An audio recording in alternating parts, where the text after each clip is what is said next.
네, 날선 토크 썰전 라이브 시작합니다. 먼저 오늘 패널 소개하겠습니다.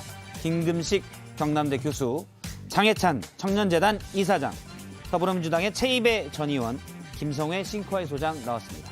안녕하십니까? 안녕하세요. 안녕하세요. 네, 오래간만에 장해찬 청년재단 이사장이 오늘 패널로 나오셨습니다. 네. 오늘 청년재단 이사장에 취임하신 거라고요? 네, 이제 임기가 시작됐는데 예. 취임 후 첫 방송인데 방송 주제가 썩 마음에 들진 않네요. 네. 예, 방송 중에 미리 말씀드리면 들켜버린 사적 대화를 아주 길게 갈 것 같고요. 타깃은 경찰대도 있고 그렇습니다. 오늘 주제가. 아니 또 이 사람이 사적 대화를 대통령님과 자주 나눠보셨잖아요. 취임 축하 선물로 JTBC에서 아주 아니, 좋은 취임 축하로 방송을, 우리가 박수라도 쳐줘야 되는데 지금 한번 치고 네, 오늘 주제도 뭐 바로 사적 대화 들어가겠죠. 장해찬 청년재단 이사장의 취임을 축하드립니다. 감사합니다. 네. 근데 저희가 이제 섭외를 했을 때 오늘 대체 어떻게 방어해야 될지 모르겠다라고 하셨는데 알겠습니다. 그럼 바로 주제로 들어가도록 하겠습니다. 첫 번째 주제는 들켜버린 사적 대화입니다.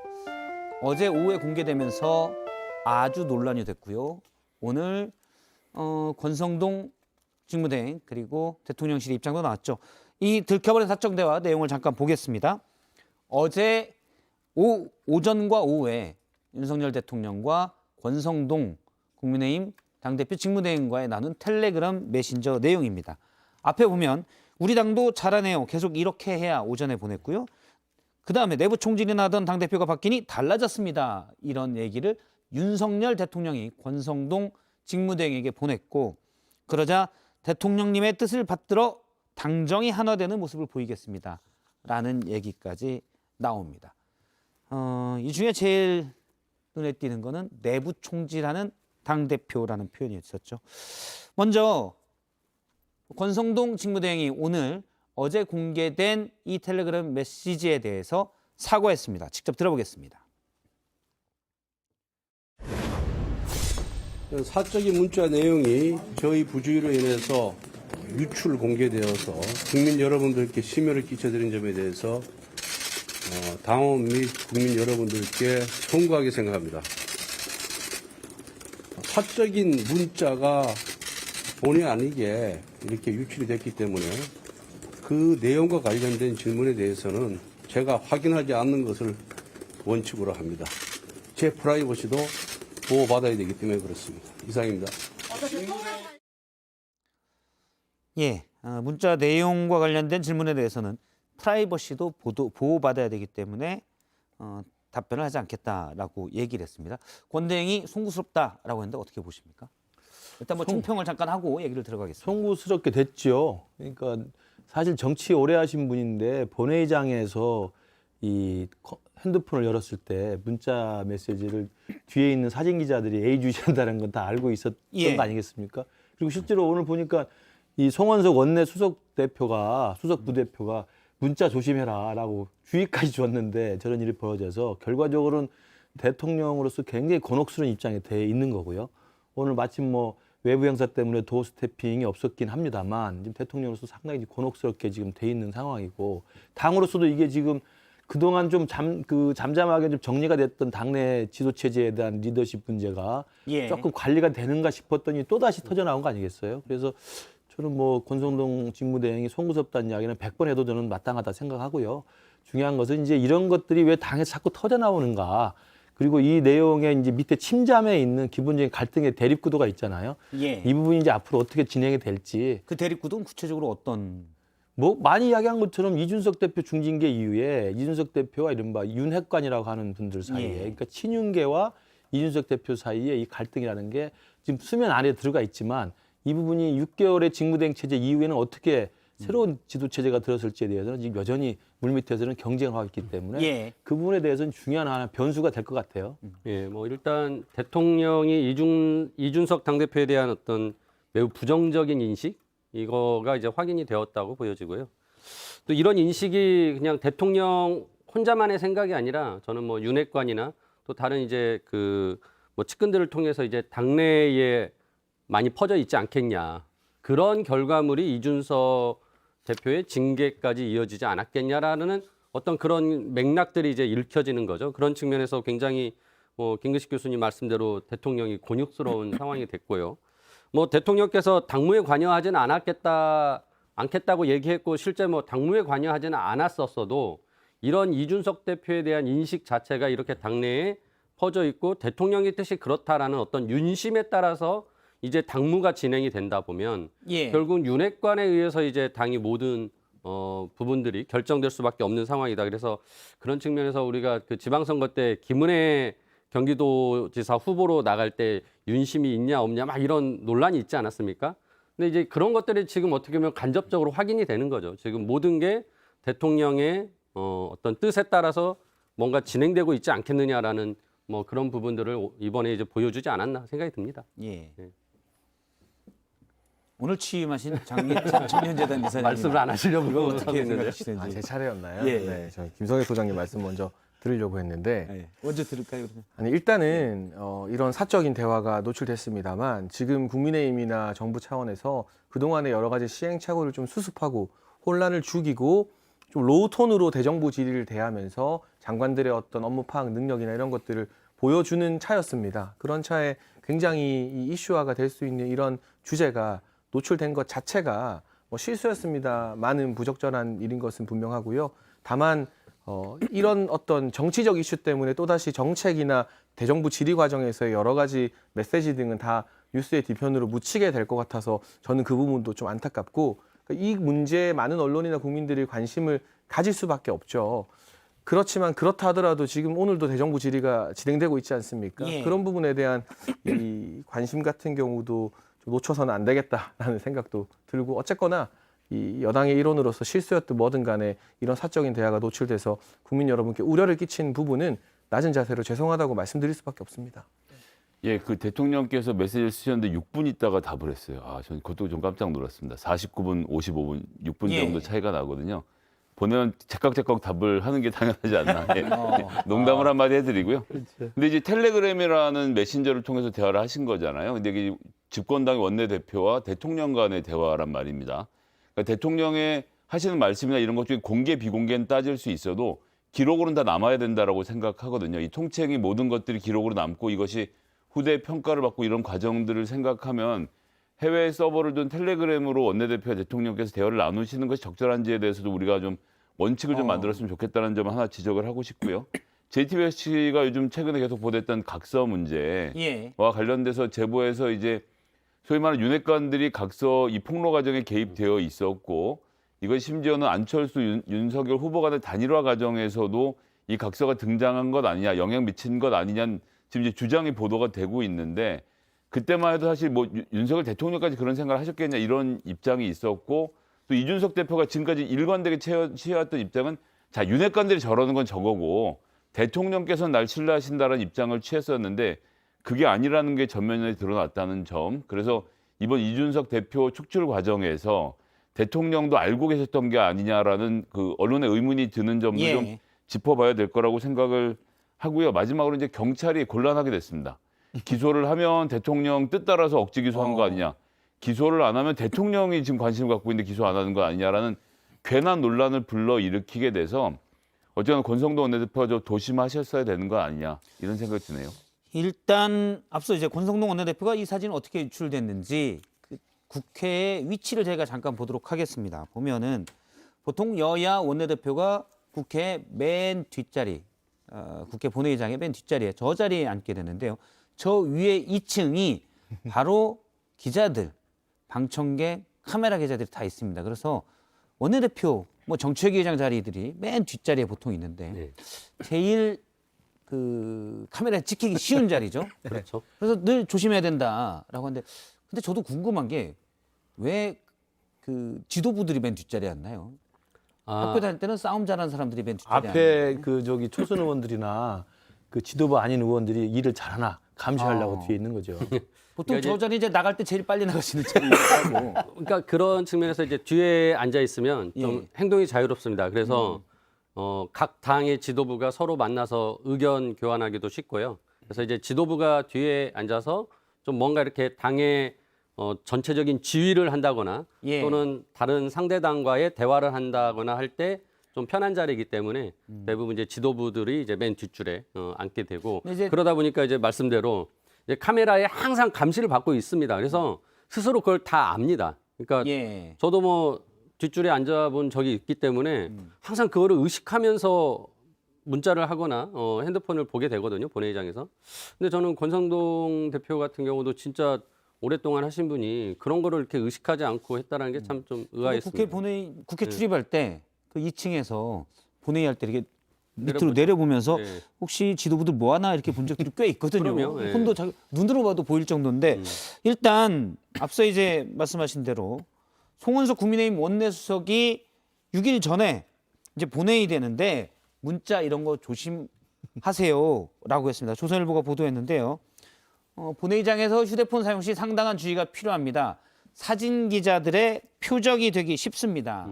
사소한 일들이 자칫 협상에 큰 걸림돌이 될 수 있으니 의원님들께 주의를 부탁드립니다.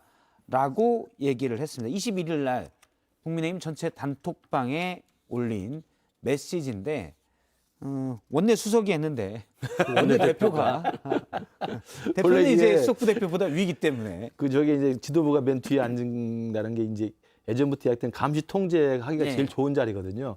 보통 회사 사무실도 부장급이 맨 뒤에 앉고 부장이 쳐다보는 앞쪽 등만 보고 이제 차장, 대리, 과장 앉지 않습니까? 예. 그게 이제 파놉티콘이라고 그래가지고 감시하는데 제일 좋은 시스템이에요. 그러니까 뒤에 앉은 지도부는 앞에 우리 초선 의원이나 재선 의원들이 얼마나 잘하나 이렇게 보기도 하고 이렇게 감시도 하는데 본인들은 정작 굉장히 마음이 허술했던 것인지 소홀했던 것이죠. 그래서 아까도 우리 장 이사장 이야기하셨지만 지금 그동안에 뭐 이준석 중징계 이후에 그 당내 갈등 같은 게 일정 정도 관리가 되는 국면이었고 또 대통령 이 발언도 도어 스태핑을 좀 줄이고 발언도 굉장히 정제되게 나오면서 좀 관리가 됐었고 예. 또 우리 김건희 여사도 좀 보이지 않으면서 좀 관리가 됐었고 대우조선도 좀 관리가 됐고 관리가 좀 되는 판인데 관리 한 복판에서 저 관리를 해야 될 분이 관리 대상도 아니고 관리를 해야 될 분이 저렇게 나오니까 정말 입이 10개라도 할 말이 근데 없는 이게 거죠. 예전에 제가 갑자기 최순실 청문회 때 생각이 나는데 그때 이제 재벌들 쭉 나와서 증언하던 날 이완영 의원이 그 재벌 한 3분 정도 이름을 구체적으로 거론하면서 이분들 연로하시고 피곤하신데 먼저 보내드리면 안 되겠냐고 김성태 의원한테 쪽지를 아주 정성스럽게 예. 써서 보냈는데 이분이 거의 한 2, 3분 정도 이렇게 들고 있었어요. 찍어라 해서 결국 이게 뒤에서 그대로 내용이 찍혀서 보도가 됐던 기억이 나는데 그러니까 이제 일부 의원들은 요걸 약간 활용을 하기도 하거든요. 근데 권성태 마치 의원이 본심을 들킨 것처럼 해서 네. 자기 PR을 한다거나 보고 있는 것을 그래서 대통령과 이런 대화를 나누는 것을 설마 그렇게는 아니겠죠. 권성동 의원이 그 정도로 이렇게 영악하신 분은 아니에요. 단순하시고 굉장히 좋으신 분이기 때문에 예. 그렇게까지 머리를 쓰실 분은 저는 아니라고 칭찬이 생각합니다. 적인지 모르겠는데 어쨌든 칭찬이죠. 근데 이 부분은 일부 언론이 또 문의를 하기도 하고 그런 식의 이야기가 온라인에서 회자되기도 하는데 이건 정말 제가 확인한 결과 이제 실수였던 것 같고요. 예. 이 부분에 대해서 어쨌든 무리를 빚은 것에 대해서 권성동 원내대표가 굉장히 진심으로 당황하고 또 송구스러워하고 있는 입장이기 때문에 이걸 뭔가 이 대통령과의 관계를 과시하기 위해서 일부러 보여줬다 이런 해석은 적절치 않은 것 같고 그로 인해서 얻을 실익이 지금 국민의힘과 예. 정부에 별로 없습니다. 없죠. 그건 좀 과한 억측인 것 같습니다. 그러기에는 지금까지는- 윤석열 예. 대통령이 피해를 너무 많이 보시는 그렇죠. 건이죠. 그렇죠. 지금까지는 이 문자 대화가 공개된 과정 이런 부분을 중점적으로 봤는데요. 지금부터는 사실 중요한 건 사적 대화가 들켜버렸기 때문에 들켜버린 대통령의 속내잖아요. 이 부분을 좀 보겠습니다. 하나하나 보면 권댕의 해명에도 윤석열 대통령의 저 메시지 내부 총질이나 하던 당대표가 바뀌니 달라졌습니다. 그러면 사실 윤핵관뿐만 아니라 윤석열 대통령도 이준석 대표의 중징계에 마음을 뒀다. 그걸 의도했던 어쨌든 간에 그 상황을 긍정적으로 보고 있다. 이것까지는 확인된 거 아닙니까? 그렇죠. 이제 그 부분이 이제 드러났기 때문에 곤혹스러운 거죠. 그러니까 대통령이 계속 이 당 내부의 문제는 관여하지 않겠다는 이야기를 했었고 실제로 중징계가 떨어진 날도 안타깝다 당원으로서 예. 그 이상의 말은 삼갔단 말이에요. 자제를 했고 그렇기 때문에 이 부분은 그렇게 거리를 두었던 것인데 저렇게 이제 사적 대화가 드러나면서 정말 대통령이 속마음으로는 굉장히 이준석 대표에 대해서 불편했던 거 아닌가라는 게 이제 확인되는 과정이어서 저 부분에 대해서는 저는 대통령께서 어떻게든 좀 설명이나 해명이 좀 있어야 될 수밖에 없는 상황이 돼버린 것 같은데. 근데 이게 설명하기도 애매한 그렇죠. 게 그래서 이제 사실은 안 싫어요라고 얘기하기도 그렇고. 이제 그게 그게 솔직히 싫었어요라고. 그 부분을 어떻게 잘 정리해서 마무리하느냐가 이제 저는 정치적인 관건이 될 거라고 보고요. 내부 총질이라는 단어가 나와서 이제 이게 이준석 대표를 싫어했던 모양이다 생각을 하는데, 잘 기억하시겠지만 선거 과정에 이준석 대표가 2번 가출했잖아요. 예. 한 번 가출했을 때는 울진 가서 소주 회동에서 회포를 풀고, 또 한 번 2번째 가출해서는 다시 이제 국회로 와가지고 얼싸안고 다시 또 풀었단 말입니다. 그래서 그 2번 가출과 2번 달래는 과정에서 선거를 위해서 봉합이 됐지만 감정은 남아 있었다는 것을 지금 확인은 되는 것 같고, 저는 예. 또 하나 더 말씀드리면, 저 내부 총질이란 단어로 만약에 대통령이 이준석 대표의 그런 좀 돌출 행동을 불편하게 봤다고 한다면, 제가 조언 드리고 싶은 것은 내부 총질과 쓴소리는 종이 한 장 차이예요. 듣는 사람 입장이나 하는 사람 입장에서는.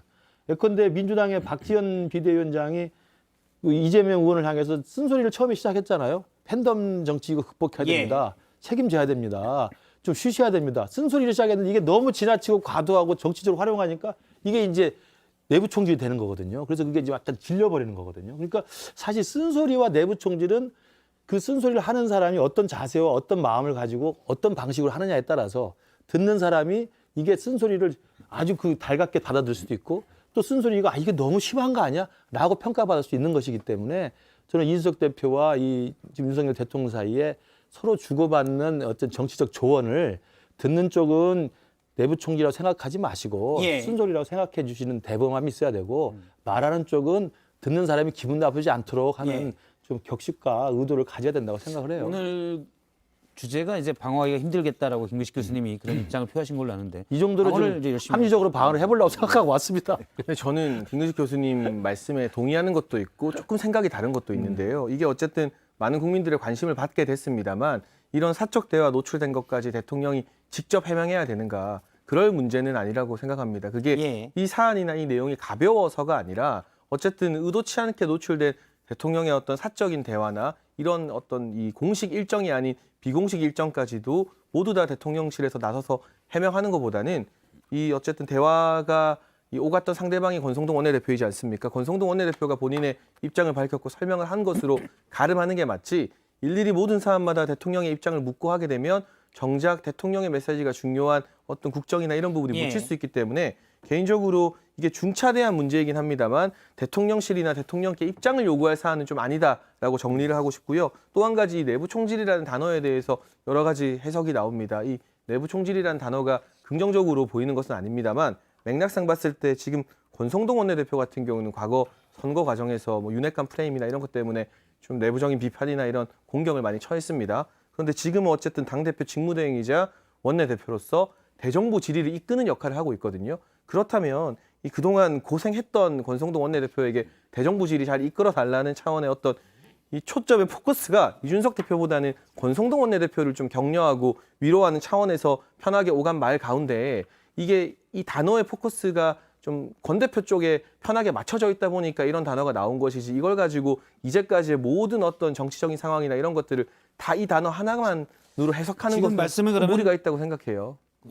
권성동 당대표 직무대행 듣기 좋으라고 그러니까 격려하고 위로하는 내부 총질이라는 과정에서 표현을 억지로 썼다. 이렇게 억지라는 것은 아니고요. 권성동 대표가 그렇게 해명을 했죠. 윤핵관 좋으라고 이준석 대표를 좀 더 나쁘게 표현한 거다. 대화에 이렇게 초점을 맞출 때 이 제3자 사적인 대화 같은 경우는 제3자보다는 내 바로 앞에 있는 사람 둘만의 예. 대화일 때 이 사람에게 초점을 맞춰서 격려하기도 하고 위로하기도 하는 과정에서 그나마 나온 예, 단어가 그나마 권성동 원내대표가 이준석 대표하고 사이 가까운 편 아니었나요? 예. 그러네요. 그러니까 예. 이제 지금 권성동 원내대표가 어제 페이스북에 올린 글이 이제 딱 그런 그렇죠. 맥락인 거잖아요. 예. 이제 자신을 위로하기 위해서 대통령이 쓴 글이었고, 뭐 이제 거기에 한간에 이제 회자되는 표현을 쓰셨다. 예, 그래서 이제 뭐 그렇게 회자는 편이고, 이런 말을 썼어요. 오랜 대선 기간 함께 해오며 이준석 당대표에 대해서 불편함을 드러낸 적이 전혀 없었다라고 했는데, 솔직히 국민들은 굉장히 그 대통령과 윤석열 후보와 이준석 당대표 간의 불편함을 여러 차례 목도를 했거든요.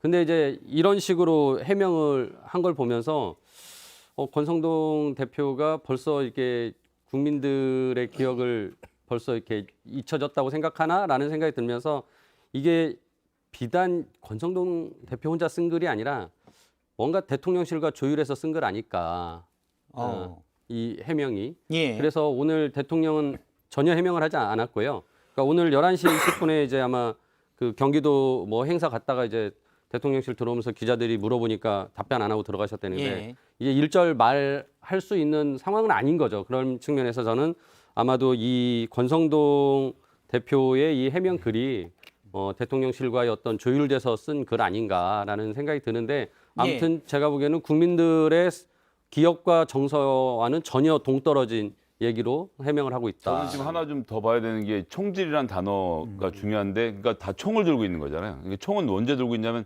전쟁할 때 들고 있거든요. 그러니까 내부 총질이 가능한 건 상대방과 전쟁을 하고 있는 상태에서 적을 쏴야 되는데 우리 쪽을 쏘는 사람 내부 총질이라고 하는 거예요. 이건 뭐 민주당도 똑같은 얘기입니다. 이 말씀하신 분들 다 예. 같은 의미에서 대통령이 지금 여야 간을 총 들고 전쟁하는 구도로 보시는 게 전 더 큰 문제라고 생각해요. 그러니까 예를 들어서 뭐 성상납을 받은이라든지 아니면 무슨 비위가 있는 이런 당대표를 비판하는 것은 전 가능하다라고 생각하는데, 자당의 당대표를 내부 총질하는 사람으로 본다는 것은 결국 지금 민주당하고 국민의힘이 총 들고 싸우는 사이로 인식하시는 것, 이런 것은 조금 톤을 낮춰주시면 좋지 않을까라는 바람이 있습니다. 근데 이제 원래 윤석열 대통령은 당무에 관여하지 않겠다. 왜냐하면 이준석 대표 징계권에 대한 질문이 도어 스태핑에서 여러 번 있었거든요. 근데 여러 번 관여하지 않겠다고 했었습니다. 당시 대통령의 입장을 잠깐 지난 7월 8일인데요. 보겠습니다. 대통령으로서 늘 제가 말씀을 드렸지만 당무에 대해서 어떤 언급을 하는 것이 적절하지 않고 예, 어떤 언급을 하는 것도 적절하지 않고 당무에 대해서 관여하지 않겠다는 입장인데, 일단 내부 총질이라는 단어가 관여를 했는지 안 했는지는 분명하게 나타내는 단어는 아닙니다. 다만 부정적인 인식을 가지고 있었다. 뭐 이 정도는 이해할 수 있겠죠. 그 아까 지금 그 김성애 소장이 이야기하신 부분은 뼈아픈 대목입니다. 그러니까 내부 총질이라는 인식이나 단어가 일상화돼 있다고 한다면 그건 지금의 후보 시절에는 그게 이해가 돼요. 후보 시절은 거의 전쟁 수준이잖아요. 이겨야 되는 싸움이니까. 근데 대통령이 되신 이후에도 그런 인식에 머물러 있다고 한다면 그건 뼈아프게 들어야 될 대목이라고 생각을 하고요. 그러나 이제 그거 말고 지금 진행되는 부분에 있어서 아까 제가 말씀드린 내부 총질과 쓴소리의 이 종이 한 장 차이라는 그 미묘함을 쓴소리 하는 사람이나 쓴소리 듣는 사람이 알아야 되는데, 제가 우려하는 것은 만약에 이러한 그 속내가 만약에 진짜라고 한다면 지금 윤석열 대통령께서 대통령이 취임한 이후에 주위에 많은 사람들, 또 내부에 또 대통령실 내부 또는 국민의힘 내부에서 또 주위의 원로분들, 이런 분들의 대통령을 잘 되라고 쓴소리 하는 거 아니겠습니까? 윤석열 정부의 성공을 위해 쓴소리 하는 거 아니겠습니까? 그 쓴소리 하는 것 자체를 귀담아 듣지 않고 이게 내부 총질로 불편하게 생각하는 그런 만에 하나 그런 정도의 기미가 있다고 한다면 이번 기회에 초창에 그런 기회나 그런 우려는 다 불식을 시키는 게 저는 필요하다 생각해요. 예. 오히려 이걸 기회로 삼아서 예. 나한테 쓴소리하는 건 나를 위한 충정이다라고 생각을 바꾸는 계기가 됐으면 하는 생각입니다. 알겠습니다. 그런데 사실은 권성동 직무대행도 여러 번 나는 대통령에게 늘 쓴소리를 하겠다. 원내대표 선거에서도 강조를 했던 내용인데요. 오늘 나왔던 메시지에서, 어제 공개된 메시지에서는 대통령님의 뜻을 잘 받들어 당정이 하나 되는 모습을 보이겠습니다. 이건 충성서약 아니에요? 그런데 이 발언만 가지고 뭐 충성서약이라고 할 수 있는지, 그러면 대통령님과 대화를 주고받는데 대통령님 당은 우리가 알아서 할 테니 국정 운영하십시오, 이렇게 대답하는 것도 이상하지 않습니까? 그냥 뭐 인사치레로 실제로 지난 선거 과정에서 제가 여러 가지 사례도 알려드릴 수 있는데, 이 젊은 실무진들의 여러 의견이 있을 때 그걸 대통령님께 가장 많이 전달하고 또 의사결정을 바꿨던 당사자가 권성동 원내대표라는 건 제가 이전 방송이나 선거 때도 누차 말씀드려왔기 때문에요. 아마도 대통령과 가까운 참모진이나 국회의원 중에서 대통령께 직원직을 제일 많이 한 사람이 권성동 대표인 건 맞을 겁니다. 그건 대통령실에 있는 부분도 인정하는 바일 거고요. 또 한 가지 지금 중요하게 짚고 싶은 대목이, 이러한 어떤 사적인 메시지가 공개됨으로 인해서 지난 어떤 윤리위 과정에서 대통령이 당무에 개입했다고 전제하는 건 전 대단히 위험한 억측이라고 생각이 듭니다. 일단 이 윤리위라는 큰 이 어떤 당내 독립기구의 결정이 끝난 다음 이 현상을 받아들인 상태에서 제가 아까 설명하고 권성동 원내대표가 해명했던 것처럼 권 원내대표를 좀 격려하고 위로하는 과정에서 나온 표현인 것이지, 이 표현을 전제로 해서 그러한 윤리위 결정에 대통령의 의중이 반영됐다고 보기는 대단히 힘들거든요. 예. 저만 해도 사실 뭐 이런저런 여러 논란이나 비판이 있었습니다만 윤리위 과정 내내 윤리위의 절차적 정당성에 대해서 제가 대놓고 비판을 참 많이 했습니다. 꼭 그런 것들이 유튜브 조회수가 잘 나와요.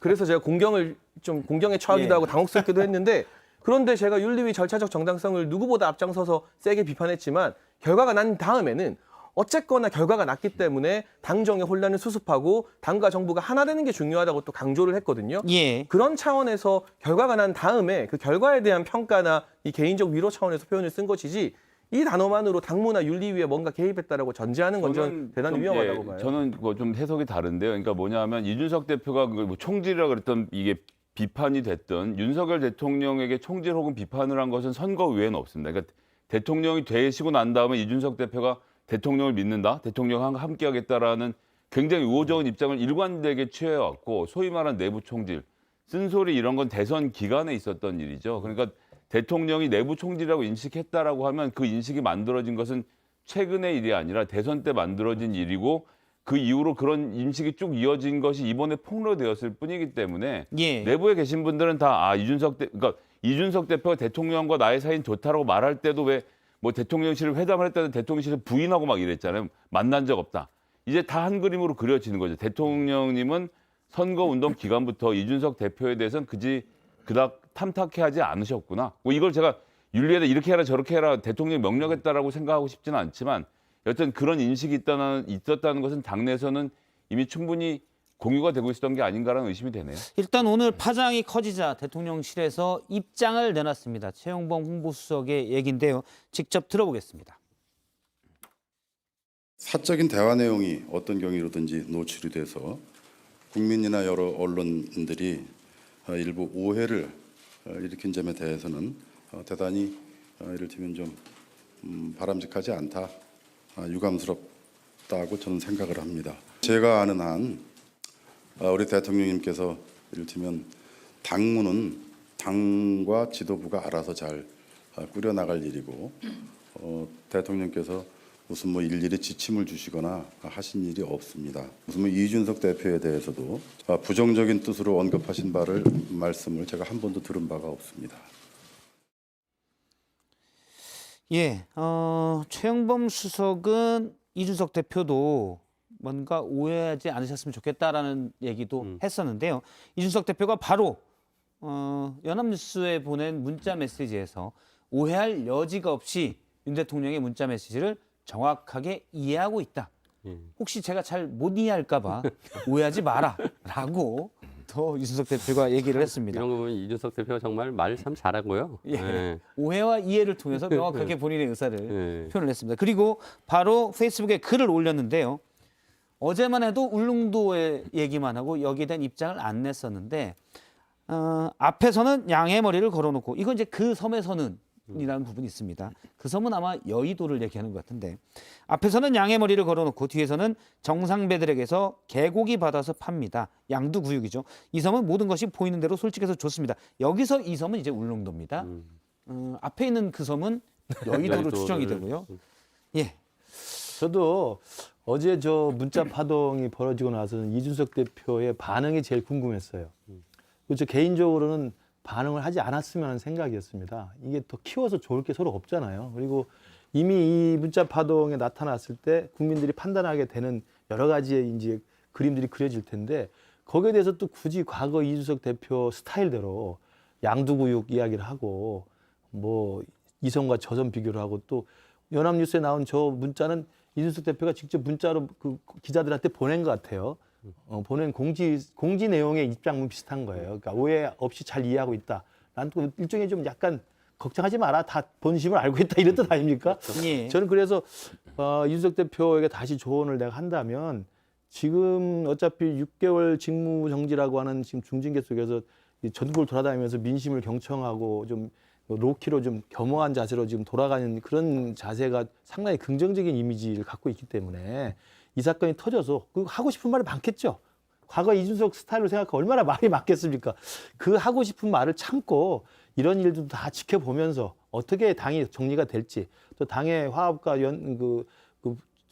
통합은 어떻게 될 것인지를 당대표로서 또 고민하는 것도 필요해 보입니다. 저는 그래서 되도록이면 이거가 드러났다고 그래서 새롭게 입장을 내고 또 과거 스타일로 돌아가는 건 저는 자제했으면 하는 제가 생각입니다. 볼 때는 원래 이준석 대표는 입장을 안 내려다가 홍보수석이 특별히 오해는 하지 오해는 않았으리라 봅니다. 근데 이게 말이 돼? 이걸 오해하지 말라고 뭐야라고 그러니까 아니 뭐 입장을 낸 것으로 보여요. 본인이 이해를 충분히 했다라는 거를 알릴 필요는 있다라고 생각이 예. 들고요. 그러니까 사실 아직 직접적 언급은 안 하는 건데 뭐 그래도 좀 위험 수준인 그러니까 것 같아요. 결국은 이게 이제 별로 저는 뭐 이준석 대표의 이해라는 게 뭐 제가 해석하자면 결국 이 당은 윤심에 의해서 지금 작동되고 있구나. 그리고 그 과정에서 내가 지금 이런 처지에 놓여 있구나라는 거를 정확하게 이해하고 있다라는 거를 뭐 얘기하지 않았을까 싶어요. 그런 측면에서 진짜 이 뭐 그러니까 윤심 논란 또는 뭐 당내 그 내용의 어떤 그 예. 원인들 이런 부분들이 이번에 뭐 다 드러났다라고 보여지고 그런 측면에서 이제 이준석 대표는 아무튼 자기가 지금 준비하는 다음 갈 길 뭐 예를 들어 다음 차기 당대표를 도전한다거나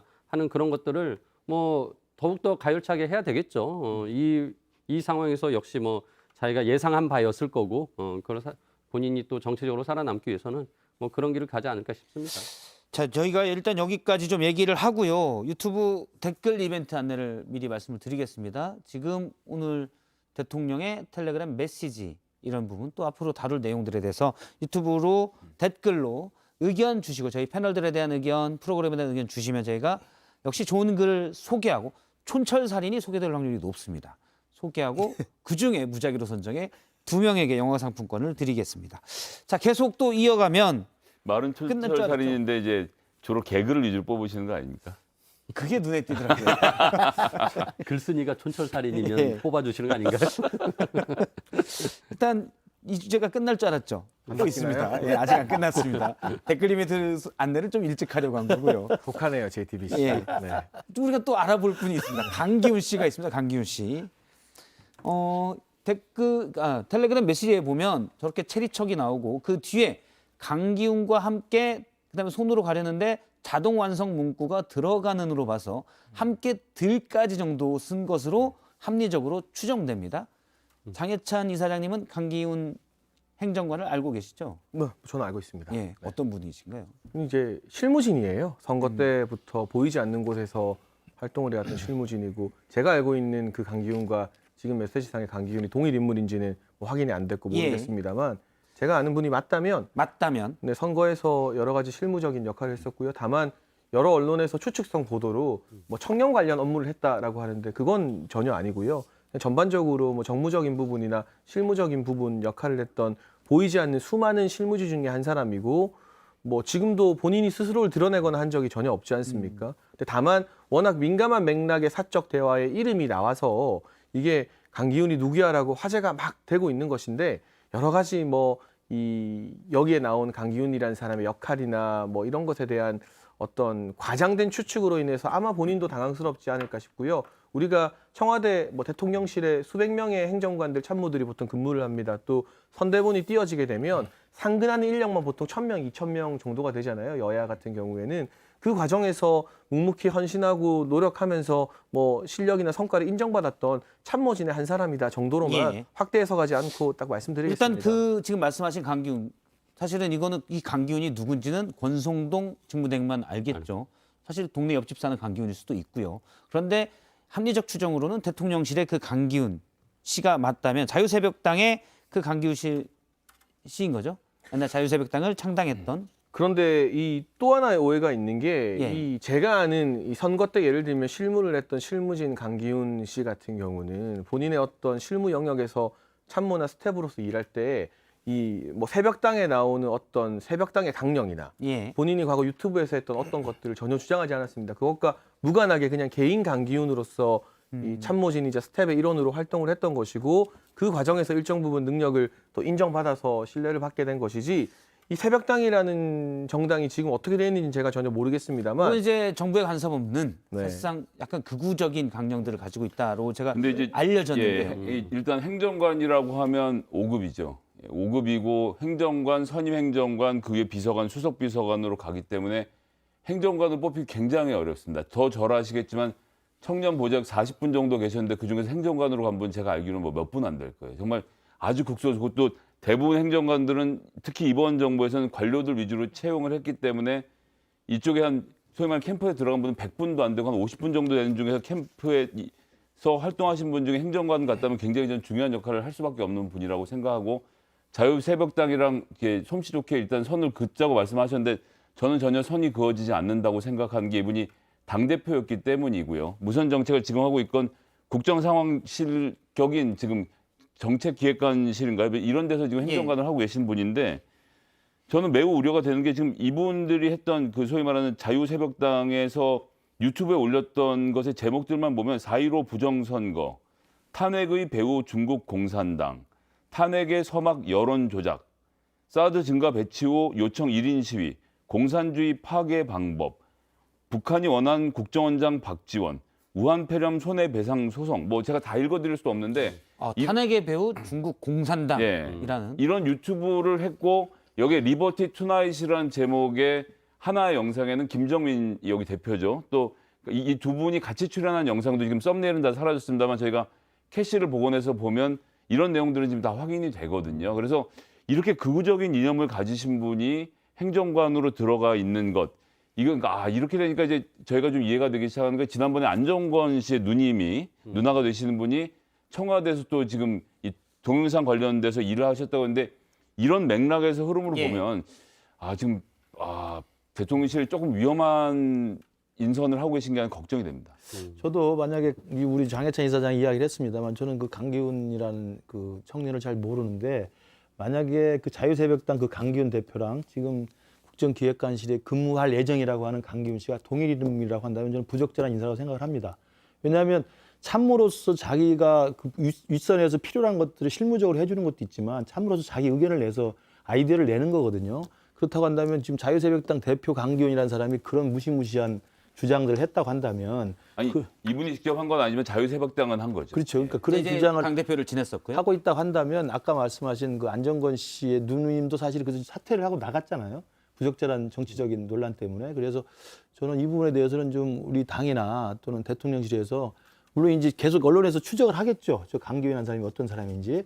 그래서 확인이 된다면 저는 우리 당의 미래를 위해서 또 대통령께 더 이상 부담을 주지 않기 위해서 저 부분에 대해서는 정리를 잘해야 될 것으로 보입니다. 교수님 인선하신 분을 찾아야 돼요. 이건 그러니까 저 이게- 사람 문제가 아닙니다. 그러니까 이제 지금 권성동 대표가 이제 강기훈 씨와 함께 아무튼 들어가겠다라고 지금 추정이 되는 거잖아요. 그러니까 권성동 대표가 굉장히 가깝다는 것으로 비춰지고 권성동 대표가 지난번에 그 지인 우모 씨의 아들도 이제 뭐 강릉 성관이요. 거기 이제 채용을 하게끔 이제 뭐 압력을 본인이 행사했다라고 추천했다고 했고요. 이런 측면에서 이제 권성동 대표가 그 아무래도 인선에 관여할 가능성도 있고 뭐 이런 측면에서 저희가 바라봤을 때 지금 자유새벽당의 그 대표를 맡은 강기훈 씨와 지금 대통령 비서관실에 있는 행정관 강기훈 씨가 지금 동일 인물일 것 같은데 뭐 이런 것도 지금 대통령실에서 정확히 확인을 안 해줘요. 대통령실에서는 예. 강기훈이라는 분이 기획비서관 업무실에 있지만 예. 동일인인지 모른다. 그런 건 뭐 당연히 모를 수밖에 없어요. 왜냐하면 권성동 원내대표가 쓴 그분이 그분인지는 누구도 그러니까 지금 권성동 세 명의 원내대표가 모르니까. 강기훈이 있는 거죠. 그러니까 자유새벽당의 강기훈, 그 다음에 대통령실 행정관 강기훈, 권성동 대표가 쓴 강기훈 세 명이 있는데 처음 들었을 때 유서대필 사건 강기훈을 또 1번, 2번의 강기훈은 아마 동일 인물로 지금 추정이 되는데 예. 이런 걸 대통령실에서 확인해주면 되는데 확인을 안 해주고 있는 거고 그리고 그 동일 인물을 했을 때 권성동 대표가 쓴 강기훈이 이 세 명이 다 동일 인물이라면 그러니까 이분이 그런 분을 권성동 대표가 인선해서 추천해서 청와대 대통령실에 들어가 가능성이 있다. 이런 부분들이 문제일 수 있다라는 저는 거죠. 짧게 예. 말씀드리면 그 뭐 동일 인물이냐 이런 여부에 대해서 이게 크게 어차피 기자들이 관심 갖고 취재해서 알려질 거면 대통령실에서 이 정도 사안을 확인해 주는 게 맞다. 그래야죠. 굳이 네. 궁금증을 부풀릴 이유가 없다는 생각이 들고 알겠습니다. 다만 제가 선거 과정에서 함께 일했던 그 강기훈 씨라면 뭐 자유새벽당의 강령이 어떤지는 모르겠습니다만 중국에 대해서 우리가 강경한 입장을 가지는 게 좋다. 지난 정부의 어떤 친중 노선에 대한 비판적인 입장 이거 외에 뭐 탄핵이나 부정선거 이런 이야기는 제가 일하면서 일절 들어본 적이 없어서요. 그걸 연결지어서 뭐 그러한 사상이 들어갔다라고 보는 것은 떡치기다라고 말씀드리고 알겠습니다. 싶습니다. 잠깐 그 텔레그램 메시지를 다시 한번 좀 PD님이 보여주시겠습니까?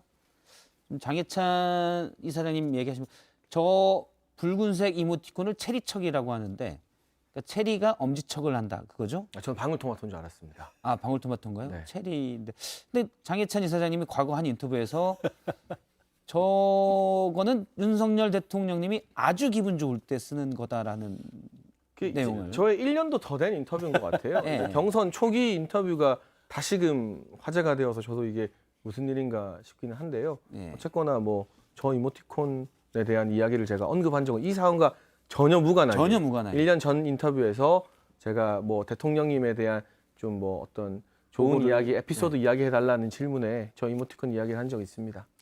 일단 저기 이제 베리베리 좋아요 뭐 이런 뜻인 거죠. 이제. 예. 뭐 이제 화답의 의미 뭐 그런 화답의 의미. 거죠. 네. 알겠습니다. 그러니까 이제 보내는 분의 입장보단 받으셨던 우리 이사장님 경우에는 이 이모티콘이 가끔 나올 때가 정말 좋으셨다 이런 취지였던. 뭐 그 말씀이신 당시에는 거죠? 뭐 예. 여러 가지 보고를 자주 드렸는데 예. 아무래도 뭐 뭔가 다른 수용되고 이야기보다 좋아졌을 이런 때. 이모티콘이 오면은 아, 제 보고가 잘 읽혔구나라는 정도의 느낌으로 인지를 했었습니다. 그러니까 하필 오늘 섭외가 되셔가지고 거기에 대해서는 제가 심심한 유감을 좀 보내드리도록 하겠습니다. 네, 저희 JTBC. 맹 작가가 그냥 한 건데 네. 네, 알겠습니다. JTBC 좋은 방송국입니다. 끝까지 물고 들으시네. 1년 전 인터뷰까지 물어보실 줄 몰랐습니다. 다음 주제로 넘어가도록 하겠습니다. 좋은 방송국입니다. 다음 주제는 경찰대 논란입니다. 타깃은 경찰대. 자, 이상민 행정안전부 장관이 경찰들이 집단 반발하는 것에 대해서 쿠데타 세력에 빗댔었는데요. 어제는 사실 특정 집단 이 경찰대 출신이 문제가 있다. 손을 봐야 된다라는 취지로 얘기를 했습니다. 잠깐 들어보겠습니다. 경찰대라는 이런 고위 인력을 양성하는 순기능이 있는 반면에 경찰대를 졸업했다는 특정 대학을 졸업했다는 그 사실만으로 자동적으로 경위로 인간될 수 있다는 어떤 시험이나 뭐 그런 거 거치지 않고 그런 것이 좀 불공정한 면이 있다고 생각합니다. 저는 이 경찰대 논란 이거 되게 재밌는 게 그러니까 경찰 개혁하려면 경찰대 개혁하는 게 맞아요. 마치 검찰 개혁하려면 특수부를 개혁해야 되는 거랑 똑같은 거기 때문에 이 점에 대해서는 화이팅을 외쳐드리겠습니다. 예.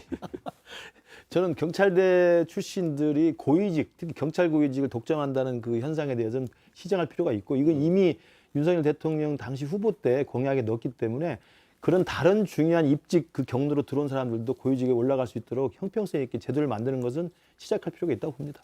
그리고 예. 네, 법무부에 검찰국이 있는 것처럼 행안부에 경찰국을 두는 아주 당연한 조치와 연관되어서요.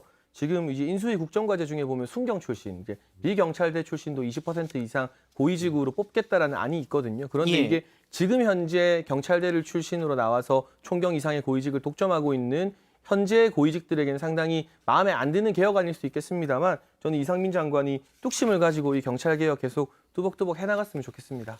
이제 이게 그 경찰국 논란에서 이상민 장관이 뭐 하나회 얘기하고 쿠데타 얘기하면서 굉장히 어떻게 보면 역사적 퇴행적인 그런 발언들과 인식들을 보여줬는데 뭐 느닷없이 이제는 경찰대와 이제 비경찰대 출신으로 좀 갈라치게 하려는 의도가 있다라는 그런 생각이 들어요. 그러면서 경찰대 졸업하고 고위직 가는 게 문제다라고 하는데 그러면 뭐 사관학교 나와가지고 장관 가면 그것도 문제입니까? 그러니까 이거는 우리가 그 직능별로 어떤 전문 인력을 양성하는 어떤 과정들의 어떤 그 제도거든요. 그러니까 그 제도를 통째로 우리가 한번 다 같이 좀 뜯어보자라는 취지로 할 수는 있는데 아무튼 제가 보기엔 이건 경찰대와 비경찰대를 갈라치게 하면서 이 경찰국 논란을 지금 이제 어떤 논점을 흘리려는 것이어서 굉장히 좀 불편하게 받아들이고 예. 있습니다. 대선 공약에도 있었고 인수위 국정과제에도 포함되었기 때문에 느닷없이 나온 것은 아니고요. 큰 틀에서의 경찰제도 개혁 안에 그동안은 경찰국 설치만 지나친 주목을 받았던 것이지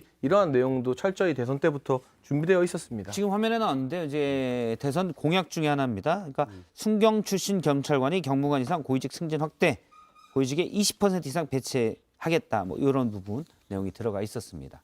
그러니까 그렇게 할 거면 이제 법무부에서도 마찬가지로 5%도 안 되는 특수부가 모든 요직을 독차지하고 있고 90%는 형사와 공판부를 무시하는 거 이것도 같이 개선이 되면 좋겠죠. 그렇죠. 예, 알겠습니다.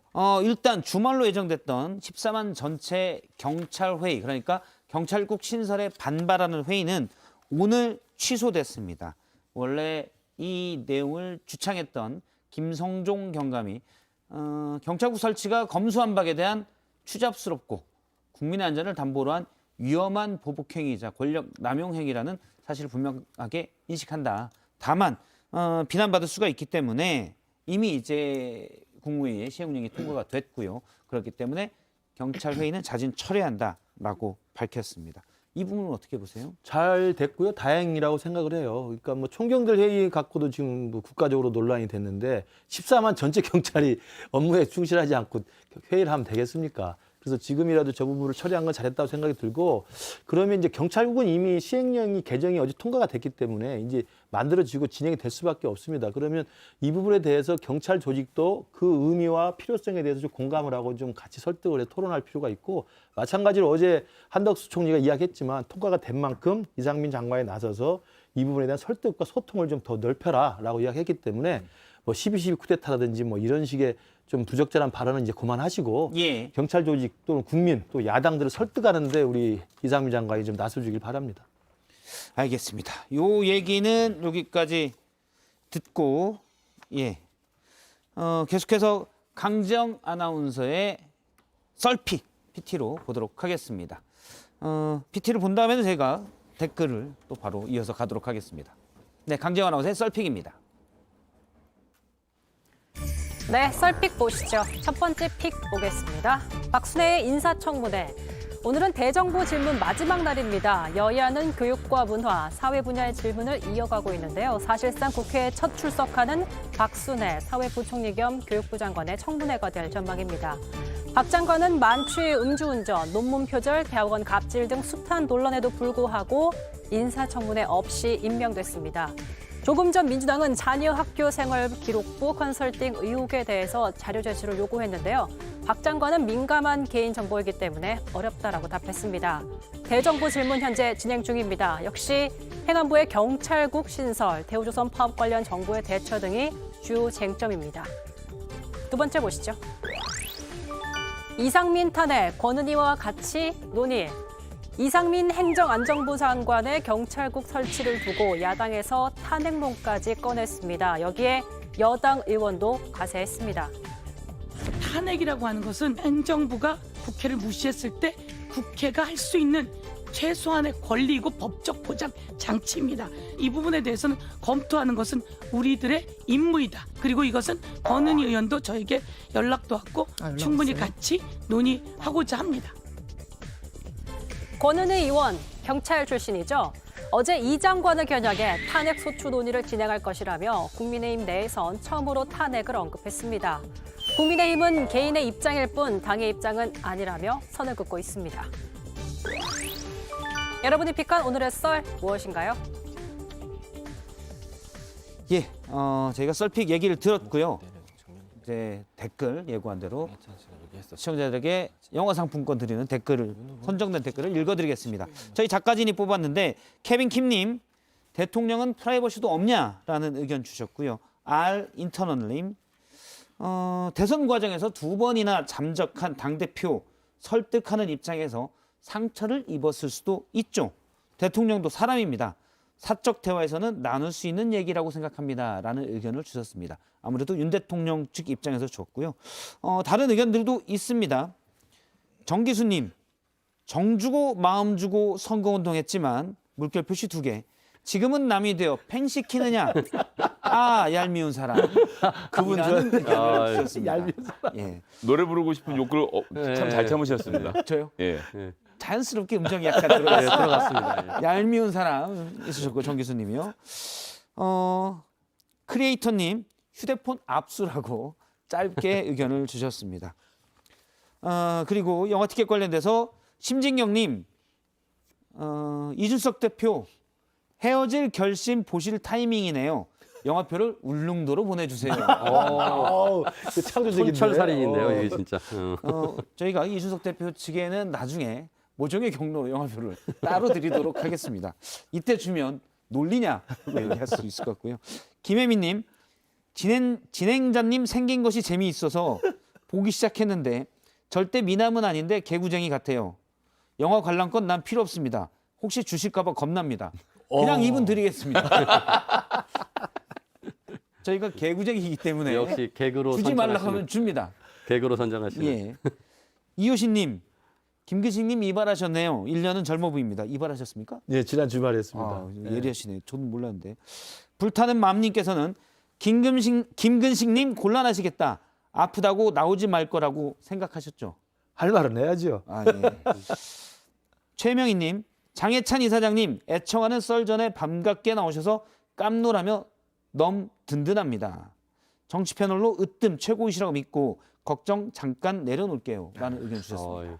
계속 예. 나와야 될 것 같은데. 오늘 처음 나오셔서 예. 힘든 방어전을 지르고 계십니다. 제2배 의원님 안경테 바꾸셨나요? 똘똘이 스머프 같으세요. 아, 그대로 쓰던 건데. 예. 쓰던 거랑. 예, 김성애 소장님 사이다 늘 의견이 있어서 요거는 생략하겠습니다. 예, 그럼 영화표는 앞서 보내주지 말라는 분 저희가 청개구리기 또 한 때문에 분은 누굽니까? 얄미운 김혜민님 사람 가야 주시고. 되는 거 아닙니까? 얄미운 사람. 알겠습니다. 예. 얄미운 사람. 아, 얄미운 사람으로. 예, 김성애 소장님의 픽입니다. 영화표 노래 언급 안 한곡 하는 사람도 좀 해야죠. 예. 정 주고 마음 주고 네, 선거운동 얄미운 사람으로. 했지만 예. 아 얄미운 사람 이분 정기수님께 영화표 2장 보내드리도록 하겠습니다. 오늘 내용 말씀 고맙습니다.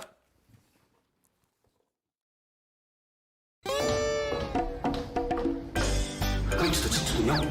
마크로 삼촌한테 썰는 시간 넘겨? 몇 시? 4시.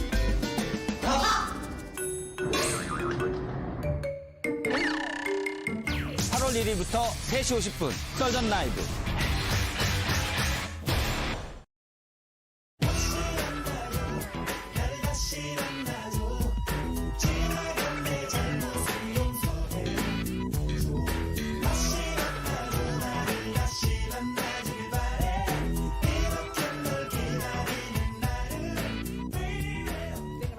다음 주 월요일부터는 4시엔 썰전 라이브 40분의 뉴스 썰기입니다. 시작해보죠. 네, 오늘 준비한 자료 바로 보겠습니다. 사적인 문자가 본의 아니게 이렇게 유출이 됐기 때문에 그 내용과 관련된 질문에 대해서는 제가 확인하지 않는 것을 원칙으로 합니다. 제 프라이버시도 보호받아야 되기 때문에 그렇습니다. 자, 권성동의 슬기로운 사생활. 앞서 다뤘지만 워낙 이슈가 커서 또 한 번 썰어보겠습니다. 잘근잘근 썰어보죠. 일단은 권성동 직무대행 사과하면서 저런 말을 했습니다. 논란을 차단시키겠다는 의도로 보여지죠. 뭐 그렇죠. 아무래도 대통령과 여당 대표 직무대행이 나눈 문자 메시지가 공개된 마당에 자, 이걸 프라이버시다라고 얘기하기에는 좀 설득력이 떨어진다라는 분석이 있는 거죠. 자, 실제 프라이버시라고 하면 왜 공개된 국회 본회의장에서 보고 있느냐라는 반문이 나올 수밖에 없는 건데 자, 결국에는 사태가 확산되는 걸 차단하기 위해서 침묵하겠다라는 걸로 분석이 됩니다. 자, 다만 뭐 침묵하더라도 굳이 추가 설명을 하지 않더라도 이미 뭐 많이 공개가 된 이 사진 뭐 명확하게 나오는 상황인 거죠. 자, 내부 총질이라는 건 명확하게 과거 이준석 대표를 지칭하는 걸로 해석이 될 수밖에 없는 거죠. 또 하나 이 이모티콘 지금 화제가 되고 있는데 뭐 일각에서는 방울토마토다, 아니다, 물고기다 뭐 이렇게 의견이 분분한데 자, 공식 명칭은 핫체리입니다. 뜨거운 체리. 자, 근데 이 이모티콘 왜 주목해야 되느냐? 앞서 그 장해찬 씨가 얘기했지 않습니까? 자, 지난해 이렇게 얘기를 했어요. 자, 윤석열 후보는 제안이 마음에 들면 특유의 이모티콘을 보낸다. 그게 무엇이냐? 자, 방울토마토 같은 과일이 엄지손가락을 치켜드는 이모티콘인데 자, 이런 걸 받으면 내가 보고를 잘했구나 이런 느낌이 온다. 그러면서 아무 때나 받을 수 있는 게 아니라 엄청 잘해야 받을 수 있다라고 이야기를 했어요. 앞서서 장해찬 씨는 전혀 인과관계가 없다고 설명을 했지만 윤 대통령이 무언가 기분이 좋을 때 엄청 누군가 잘했을 때 이런 이모티콘을 보낸다라는 거죠. 이모티콘은 사실 뭐 그 안에 많은 의미가 담겨 있기 때문에 뭐 그렇게 해석을 해볼 수 있는 거고요. 자, 그러다 보니까 굳이 설명을 하지 않더라도 이준석 대표도 바로 한 번에 알아차렸죠. 자, 오해할 여지 없이 정확하게 이해했다라고 얘기를 한 겁니다. 자, 공개가 안 됐다면 프라이버시로 남겨졌겠지만 지금 공개가 돼서 파장이 커지고 있습니다. 이제 와서 이제 프라이버시라고 하는 건 그만큼 난감하기 때문에 즉답을 좀 피하고 싶다. 이런 반응으로 봐야겠어요. 뭐 그렇게 해석을 할 수 있고요. 자, 일각에서는 그러면 이 프라이버시가 공개될 줄을 몰랐느냐. 자, 중진 의원인데도 자, 이런 의문 나오고 있잖아요. 또 하나는 있습니다. 과거에 비슷한 전력이 경험이 있었기 때문인 거죠. 바로 2014년입니다. 그 환노위 국정감사 당시에 권성동 당시 의원이 그 여성의 그 수영복 사진 기사를 검색하다가 그대로 사진이 노출이 됐었죠. 자, 이래서 상당히 당시에도 논란이 된 적이 있었어요. 당시 이제 민주당에서는 환노위 간사인 권성동 의원의 어떤 그 품위 문제를 들어서 간사직에서 사퇴해라. 뭐 이렇게 공세를 치우기도 했었지만 권 의원은 잘못 눌렀다. 잘못 늘려졌다라고 해명을 했었죠. 어쨌든 민주당이 이렇게 막 그 당시에도 공세를 취할 때 권 의원을 옹호해 준 사람이 있습니다. 권 의원을 옹호해 준 사람이 있는데 자, 바로 들어보시죠. 그냥 심심해서 봤습니다. 이러면 될 걸 그걸 그렇게 얘기하니까. 연예 기사 이런 거 보면 솔직히 누르면 한 30% 확률로 진짜 야한 사진 뜰 거예요, 보면은. 왜냐면 자극적인 요즘 그런 사진들 많기 때문에. 그러니까 그런 부분 갖고 뭐 사퇴해라 이런 거는 좀 애매한 것 같고 그냥 봤다라고 하면 되는데 권성동 의원도 그냥 보면은. 자, 당시 이준석 전 대표는 당시에는 옹호를 해줬는데 자, 이번에는 양두구육이라고 상당히 날선 반응을 보였죠. 2014년도에 이미 이렇게 휴대폰 화면 노출로 인해서 곤혹을 치른 적이 있는 권성동 직무대행입니다. 그래서 대통령과의 사적 대화를 노출하는 게 이해 안 된다라는 그런 시선도 있고요. 자, 그렇습니다. 그래서 이제 이게 고의냐, 실수냐, 뭐 이 부분은 권성동 의원, 권성동 직무대행 본인만 아는 본인의 프라이버시겠지만 자, 이 문제로 어쨌든 당 내에서는 지금 파열음이 나오고 있지 않습니까? 대부분 당혹스럽다. 그래서 언급을 하지 않고 있는 분위기인데 하지만 이준석 대표와 가까운 인사들은 상당히 격앙된 반응을 보이고 있습니다. 들어보시죠. 대통령께서 당대표를 싫어하셨다는 소문이 원치 않는 방식과 타이밍에 방증된 것 같아서 정말 유감스럽고요.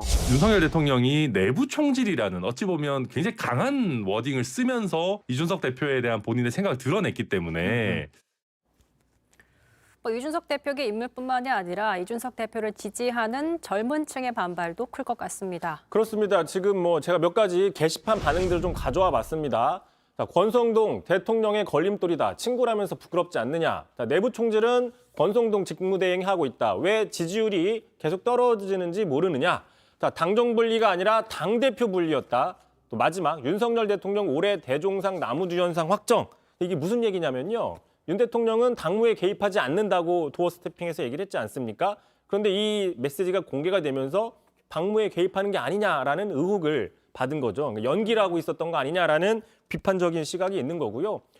자, 민주당 가만히 있을 리가 없죠. 어떻게 보면은 강 건너 불구경이지 않습니까? 자, 민주당에서도 같이 뛰어들었습니다. 들어보시죠.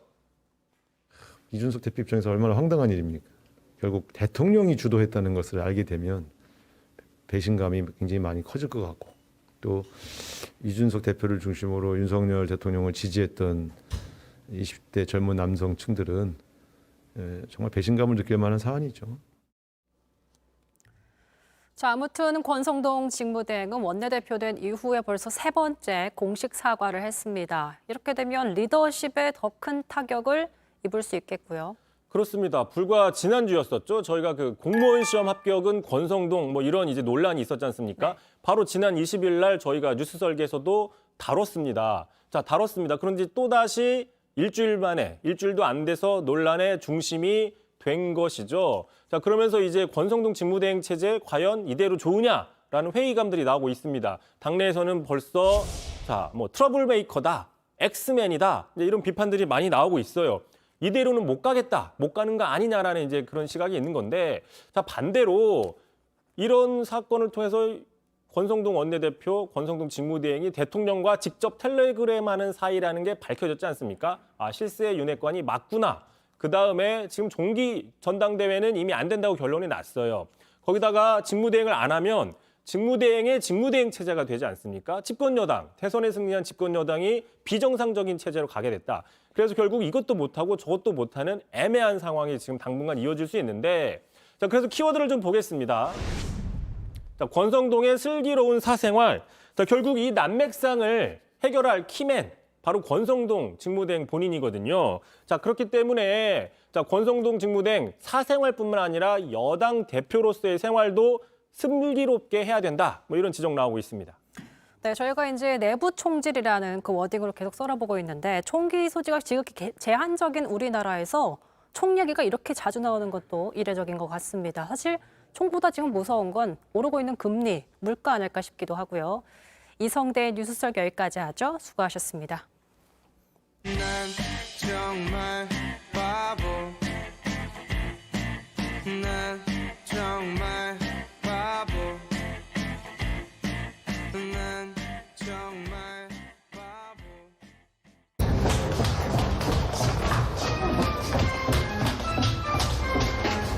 선배, 선언 시간 변경된대요. 몇 시? 8월 1일부터 3시 50분 썰전 라이브.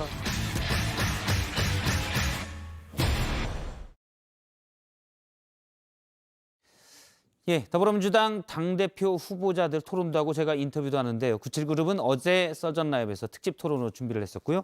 오늘 또 다른 후보자죠. 김민석 더불어민주당 의원과 인터뷰를 하겠습니다. 안녕하십니까? 안녕하세요. 바로 내일이 컷오프입니다. 당대표 후보는 3명만 컷오프돼서 남는데요. 분위기는 어떻게 보고 계십니까? 글쎄요, 뭐 한 분은 워낙 지금 앞서가는 걸로 나오니까 거의 이재명 의원요? 네, 굳는 거 아니야 이렇게 돼 있고 나머지 둘은 지금 다들 미지수라 그러고 있는데 저는 뭐 저 들어갈 걸로 보고 있습니다.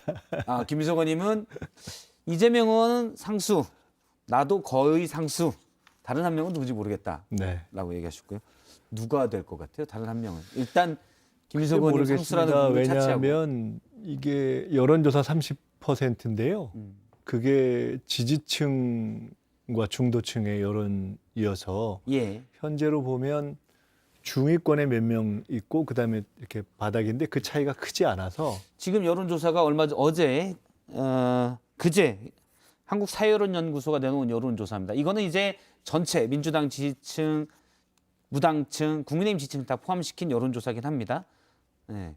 네, 그 저렇게 보통 나오죠. 근데 이제 저게 지금 실제로 반영되는 지지층과 중도층 조사로 가면은 대략 박용진 의원, 박주민 의원 제가 예. 한 1% 안팎 차이로 이렇게 중위권 정도에 있고 나머지가 또 조금 밑에 있고 이제 이런 식으로 보통 나오더라고요. 그래서 예.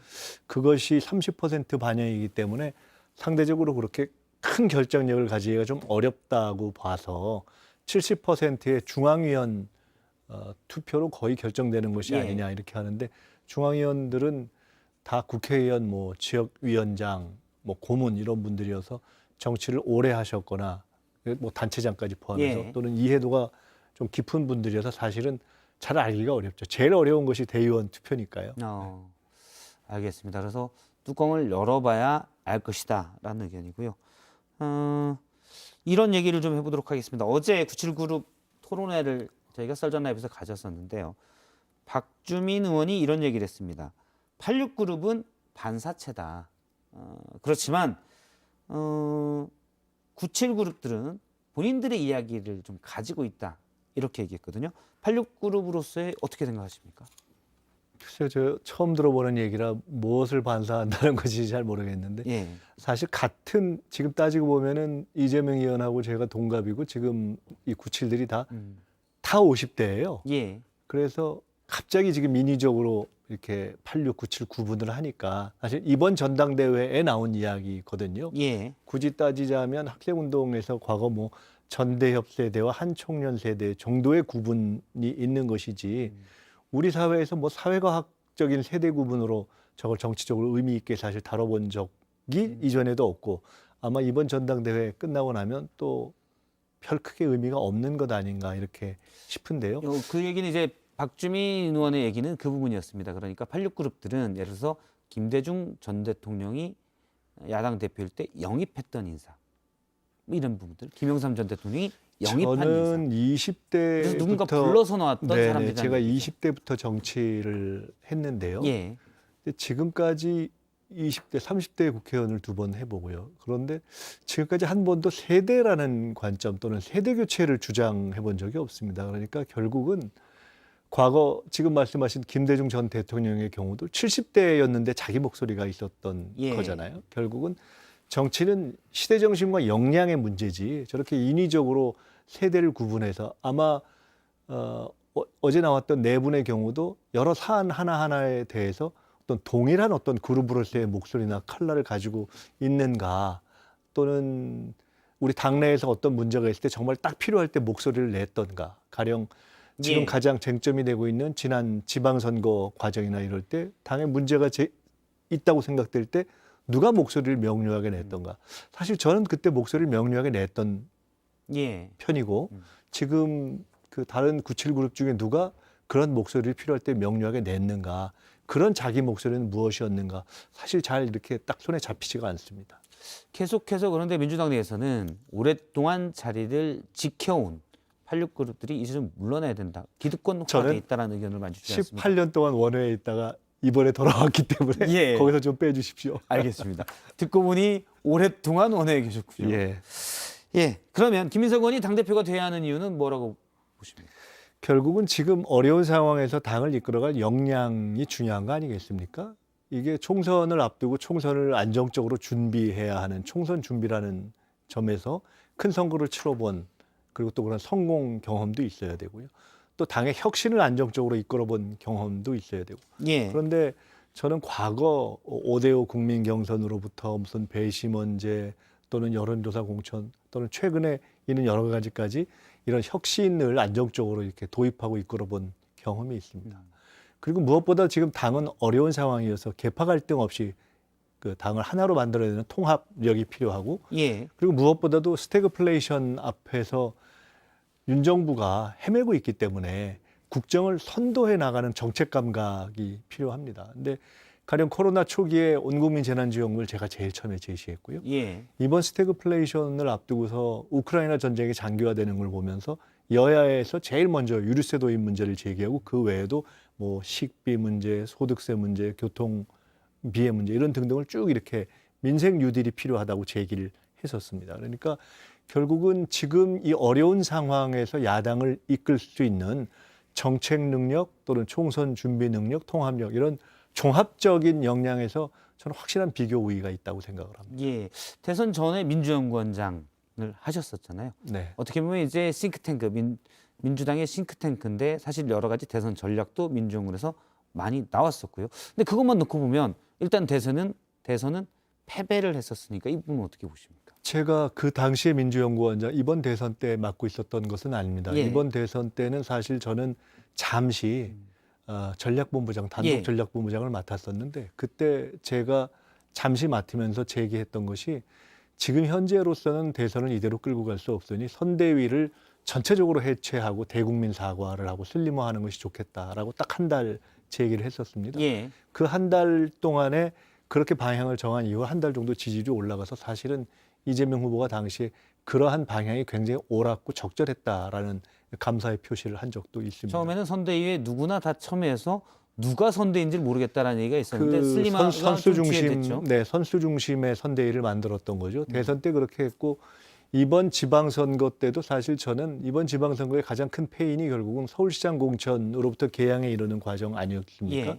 그때 가장 명료하게 이 구도가 잘못됐다, 전체 판세를 흔들고 망칠 수 있다라고 문제를 제기했었습니다.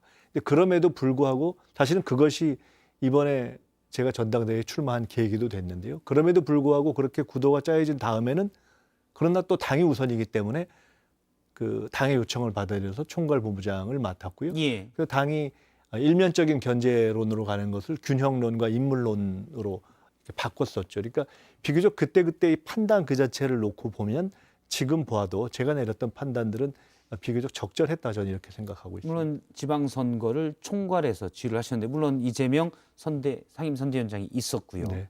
그런데 어떻게 보면 또 지방선거는 지방선거가 성경이 패한 거죠. 예. 예. 그래서 제가 말씀드리지 녹록진 않습니까? 않았지만 졌잖아요. 그럼요. 그 지방선거의 패배가 결국 가장 처음에 그 구도가 잘못된 것이었는데, 그 구도가 잘못된 선상에서의 저희의 노력이 역부족이었죠. 예. 그래서 그 구도가 잘못된 것, 또 맨 마지막에 예를 들어 김포공항 이슈 같은 것들이 돌출한 것, 이런 어찌 보면 저희의 이 통제 범위를 벗어나는 방식으로 제기됐던 문제들을 사실은 짚어볼 필요가 있습니다. 그리고 예. 뭐니 해도 서울시장 선거 공천으로부터 이어지는 그 과정이 지방선거 패배의 가장 근본적인 패착이죠. 저는 다시는 그러한 오류가 있어서는 안 된다라는 생각을 가지고 있고요. 그에 대한 평가를 아주 강하게 당에 요구를 했었습니다. 예. 그러면 송영길 대표의 지금 전 대표죠. 전 대표의 서울시장 후보 출마. 또 그러니까 이재명 그것이 그렇게 의원의 결정되는 과정에서 그에 영향을 미치고 또는 그 시정을 막은 그러한 흐름이 있죠. 그런 부분이 저는 굉장히 잘못이라고 보고 있습니다. 예, 그 부분 어떻습니까? 박지원 전 비대위원장이 주장을 했죠. 이재명 후보가 개항을에 나를 공천하라고 압박을 했었다. 당시에 총괄본부장이셨으니까요.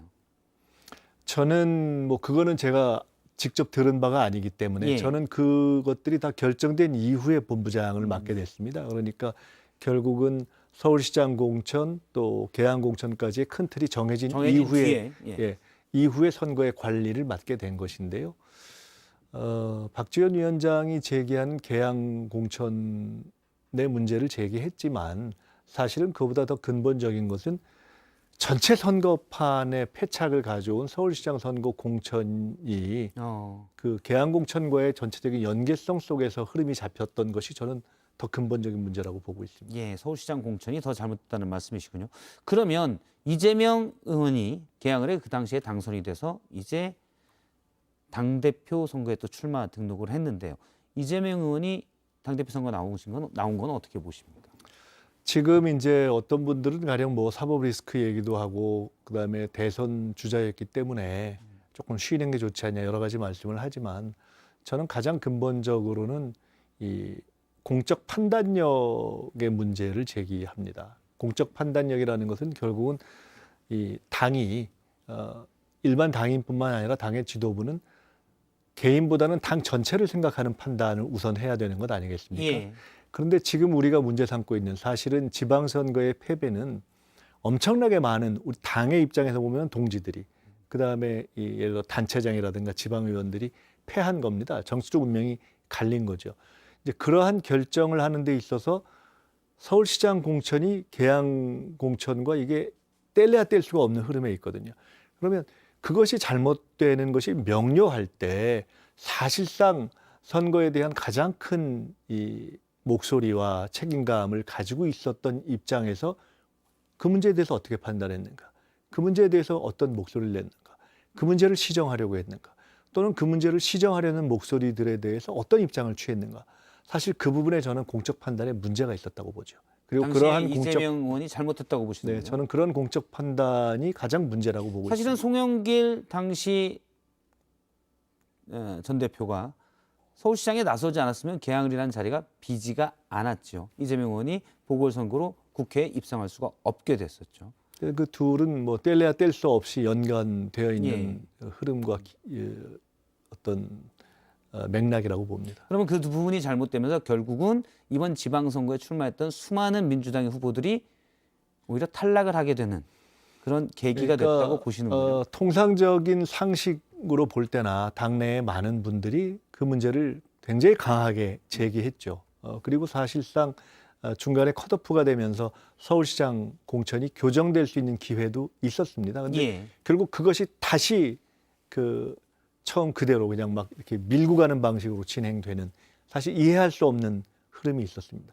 그 전체 흐름이 그 흐름을 주도한 쪽에 저는 굉장히 큰 도덕적 문제가 있다 이렇게 보고 있습니다. 당시 민주당 지도부 그리고 이재명 의원도 문제가 있다고 보시는 거죠. 지금 듣기로는 그렇게 해석이 되는데요. 네, 그것을 실제로 이제 누가 구체적으로 주도했는가 하는 것들은 우리가 사실은 평가하고 이렇게 구체적으로 성찰할 기회가 없었는데 점점 이야기가 나오고 있는 것 아닙니까? 사실은 그 점이 굉장히 아쉽고 그래서 그것이 정리되지 않은 채로 전당대회에 들어가는 것이 굉장히 아쉽다고 생각하고 있습니다. 알겠습니다. 여권 얘기도 좀 해보겠습니다. 오늘 계속 크게 논란이 되고 있는데요. 윤석열 대통령과 권성동 국민의힘 당대표 직무대행이 나눈 문자가 알려지고 있는데 우상호 비대위원장은 이준석 당대표의 제거는 윤 대통령과 윤핵관의 공동작품이구나로 생각된다라고 얘기를 했습니다. 김민석 의원님은 또 어떻게 보시는지? 뭐 당에서 당 대표보다 센 사람은 여당이라면 대통령과 그 주변의 주류밖에 없을 테니까 그렇게 생각하는 것이 굉장히 자연스럽겠죠. 근데 사실은 저런 측면보다 더 근본적으로는 저는 계속 최근에 그런 생각을 하는데 대통령이 마음의 어떤 방향, 뭐 일종의 마인드셋이라고 하죠. 그걸 바꿔야 된다는 생각을 합니다. 그러니까 결국 대통령의 마음은 정부 여당, 그러니까 소위 여권의 굉장히 전염성이 빠른 것 아니겠습니까? 근데 저 문자에도 나타나지만 굉장히 공격적이고 어찌 보면 투쟁적이잖아요. 내부 총질이라는 단어. 네, 그러니까 아니 대통령 선거를 이긴 분이 저런 강팍한 현재의 마음의 태세를 취하고 있는 이유를 사실은 알 수가 없습니다. 지금 우리나라 상황이 거의 IMF에 준하는 그런 상황으로 지금 다들 걱정을 하고 있는 거 아닙니까? 앞으로 경제 상황이 그만큼 그러니까 안 좋아질 코로나가 거라는 끝나고 거죠? 지금 뭐 스태그플레이션이 다시 온다 이런 상황이어서 딱 이럴 때의 교과서는 과거 김대중 전 대통령을 예로 들면 되는 거죠. 그러니까 있는 갈등도 최대한 덮고 그다음에 당 내는 물론 당 외 또는 상대당 그리고 여러 가지 이슈들을 다 사회적 대타협으로 풀어가는 그러한 방향으로 문제를 접근하지 않았습니까? 근데 지금 보면 대통령부터 시작해서 일종의 싸우려고 하는 마음을 딱 가지고 있기 때문에 그것이 여당에도 전염되고 정부의 장관들한테도 전염돼서 저렇게 해가지고 도대체 어떻게 풀어가려고 하나 하는 굉장히 걱정이 크게 됩니다. 그러니까 그냥 저런 하나의 해프닝의 문제가 아니라 기본적인 대통령의 마음의 방향을 바꾸지 않으면 이 예. 국정의 위기를 풀어갈 수 있나 하는 걱정이 듭니다. 알겠습니다. 이른바 이준석 대표 문제 또 크게 보면 경찰국 신설로 인한 갈등 문제도 비슷한 맥락으로 이해가 됩니다. 오늘 더불어민주당 당대표 후보로 나선 김민석 의원과 인터뷰했습니다. 말씀 고맙습니다. 네, 오늘 썰전 라이브는 여기까지입니다. 계속해서 정치부회의가 이어지고요. 저희는 내일 오후 3시 10분에 뵙겠습니다. 고맙습니다.